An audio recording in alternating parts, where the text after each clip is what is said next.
Hi, Mystery Recapped here. Today, I'm going to explain a Swedish drama film called The 100-Year-Old Man Who Climbed Out the Window and Disappeared. Spoilers ahead. Watch out and take care.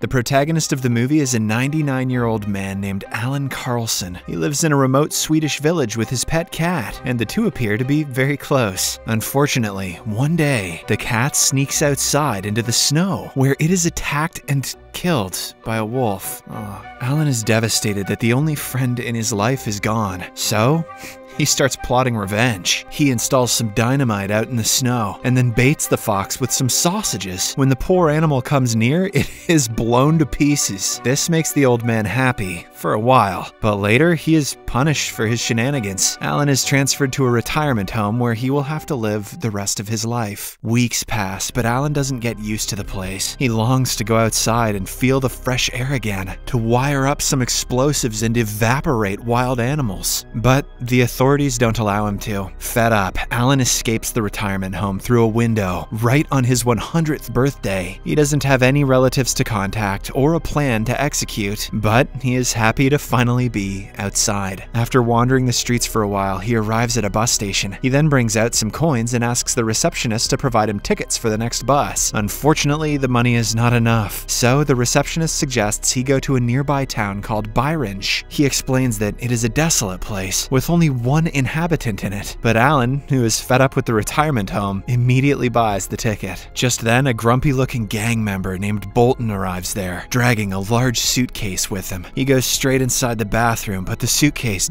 doesn't fit, so he orders Allan to look after it until he comes back. The old man agrees, but soon after, when his bus arrives, he gets on it with the suitcase. This is how old people commit theft. If you catch them in the act, they just say, What year is it? After a while, the bus departs the station, and Allan starts narrating about his childhood. When he was a young boy, his father invented rubber protection and tried to endorse it to the general public. However, the Swedish monarchy took this as an act of blasphemy and imprisoned him. This guy's trying to make sex feel bad. Kill him! Later, they executed him with the help of the firing squad. Allan remembers the day when some officials came to his house and revealed about his father's death. They had brought along some of his belongings, which were mostly explosives and ornaments. Although his mother wept profusely, Allan didn't give a single frick because his father was always absent from his life. Rather, he started experimenting with the explosives and quickly made it his hobby. Some years later, his mother also passed away after a lengthy battle with cancer. Now, Allan was completely alone, with no relatives or friends to support him, just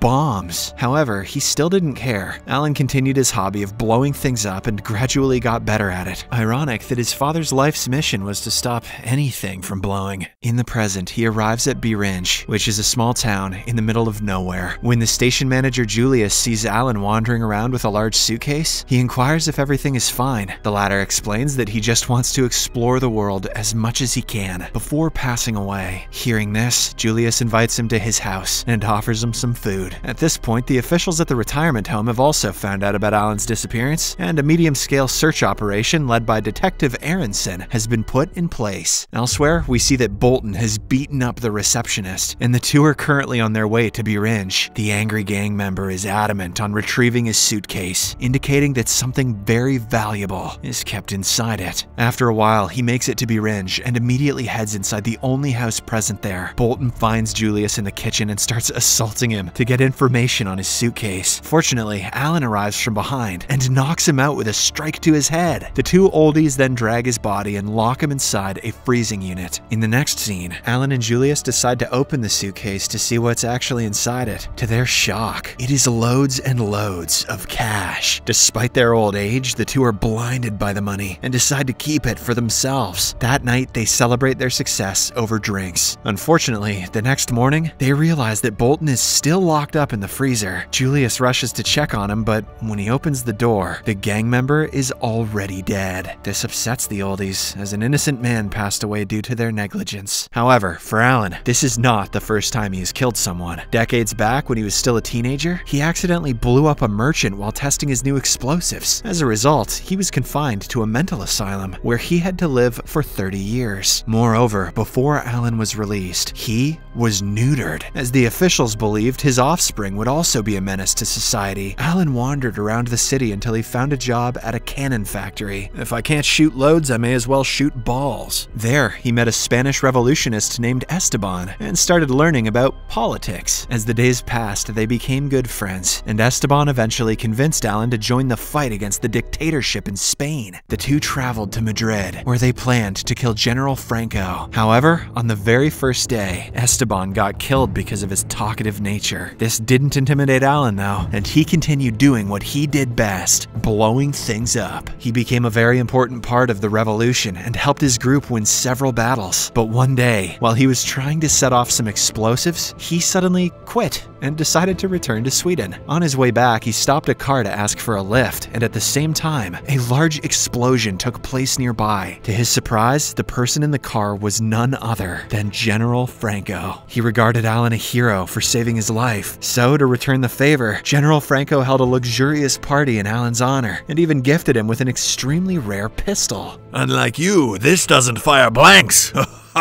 Back in the present, the oldies transport Bolton's body in a wagon and dump it into a box, which is destined for Djibouti. Meanwhile, the receptionist from earlier goes to the police station and informs Detective Aronson about the old man and Bolton. He also reveals that they are currently in Birinj. Hearing this, the detective immediately sets off for the town. He arrives there shortly after and looks for clues inside the house. When he finds nothing, he goes to a nearby radio station and announces that a 100-year-old man has gone missing. If anyone is able to find out about his whereabouts, they will be rewarded handsomely. Elsewhere, we are introduced to a ferocious-looking guy called Gideon. He is revealed to be the leader of the same gang Bolton used to be a part of. Gideon is currently on house arrest because of a crime he committed recently. Unfortunately for him, the suitcase was supposed to be delivered to one of his clients. Now, he has 24 hours to find it, and if he doesn't, he will be executed. He better get on with it. On the other hand, as Julius and Allan are on their way back home, they have a sudden change of mind and decide to go somewhere else. So they approach an innocent-looking guy named Benny and ask him for a ride. The latter agrees and asks, "Where do you want me to drop you off?" To which the oldies reply,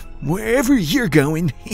This slightly confuses Benny, but he doesn't ask anything and starts driving. After a while, they pull over at a gas station to freshen up. Unfortunately, Benny notices Allan's missing posters and confronts him about it. The old man tries to lie his way out of the situation, but to no avail. He's the only guy within a bajillion miles who looks that old. Hence, he reluctantly coughs up the entire truth about how they killed a man and how they have millions in cash. Julius then asks Benny to be a part of their team and drive them around the country. In exchange, he will be given an equal share of the money. Without thinking twice, Benny accepts. Following this, the movie goes into another flashback. Allan sold the pistol given to him by Franco in exchange for a work permit to America. Initially, he worked as a construction worker, but then, using his vast knowledge of explosives, he started mingling with renowned scientists like Oppenheimer. He even helped them solve a crucial problem in the Manhattan Project, the largest nuclear bomb at that time. Soon, Allan became a popular figure in the States, so much so that even the vice president invited him for dinner. Several years later, Allan returned to Sweden. He was considered a hero by many for his contribution to nuclear physics. One day, while he was in a meeting with some Swedish diplomats, he met a Russian scientist named Popov. Because of their shared interest in explosives, they quickly became friends, and Popov invited Allan to come to Russia with him. On his first day in Moscow, Allan had a meeting with Stalin. The latter asked him to reveal everything about the Manhattan Project, but Allan refused. As a result, he was sent to the Gulag, where he met Albert Einstein's timid twin brother Herbert. The two plotted for an entire year and eventually escaped the place by blowing it apart completely. I'm beginning to suspect this movie's not true. In the present, Benny's car runs out of gas, so they are forced to stop at a roadside farm. The owner, Gunilla, offers to provide them with shelter for the night, but only if they pay her a good amount. Hearing this, the trio starts laughing, as money is definitely not a problem for them.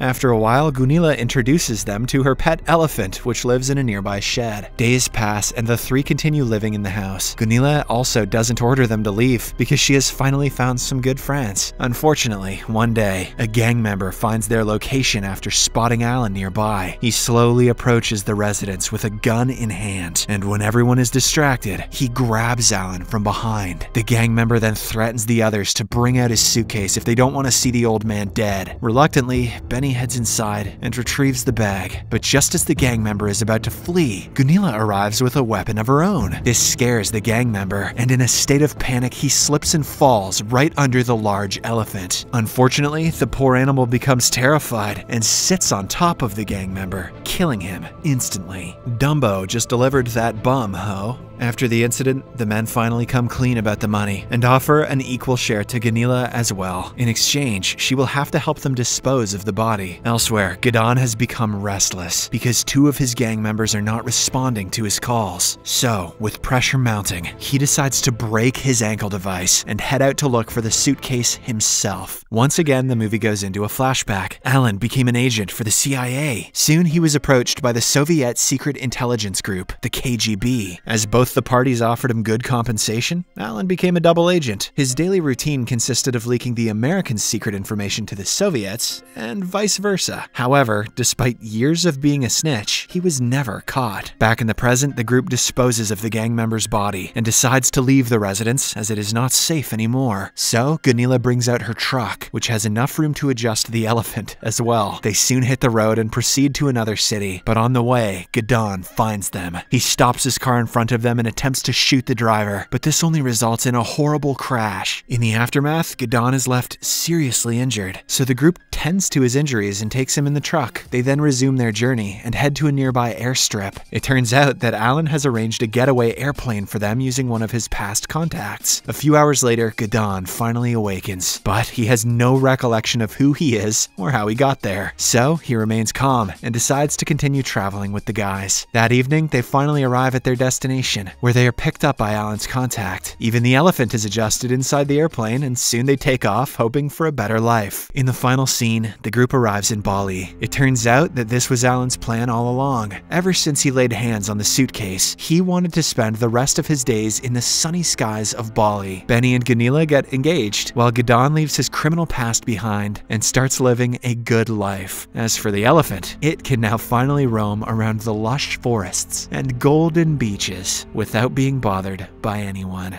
Dumbo's getting that sun for show. Subscribe for more videos like this, turn on notifications, and leave a like to help the channel out. Thank you for watching.